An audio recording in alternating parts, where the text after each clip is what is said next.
Adapt – ką daryti, prisitaikyti. Pavyzdžiui, to adapt to climate change – prisitaikyti prie klimato kaitos. Taip pat anglų kalboje galima adaptuoti arba perdirbti meno kūrinį. Tarkime, to adapt a novel for television – adaptuoti romaną televizijai. O pridėję prie kamieno adapt priesagą ation gausime daiktavardį adaptation su atitinkamomis reikšmėmis – adaptacija, adaptavimas arba pritaikymas, perdirbimas, kaip frazėse the process of adaptation – adaptacijos procesas arba adaptation of a musical composition – muzikos kūrinio perdirbimas. Nepainiokite šio daiktavardžio su labai panašiu žodžiu adaptability, kuris sudarome su priesagos ability pagalba, kas suteikia truputį kitokį reikšmės atspalvį.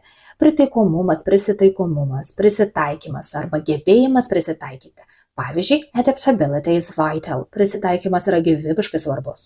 O norėdami sudaryti būdvardį, pridėsime prie kamieno adapt priesagą able, kad gautume žodį adaptable, mokantis prisitaikyti, lengvai prisitaikantis. Pavyzdžiui, children are adaptable, vaikai yra prisitaikantis. Kalbėdami apie gebančią keisti sistemą, vartojame būdvardį sudarytą su priesagos if pagalba. Adaptive – prisitaikantis, adaptyvus, gebantis keistis. Pavyzdžiui, the immune system is adaptive – imuninė sistema yra adaptyvi. Na, kalbėdami apie techniką ir pridėję prie kamieno adapt priesagą or, britų anglų kalboje, arba air, amerikietiškame kalbos variante, gausime daiktavardį adapter.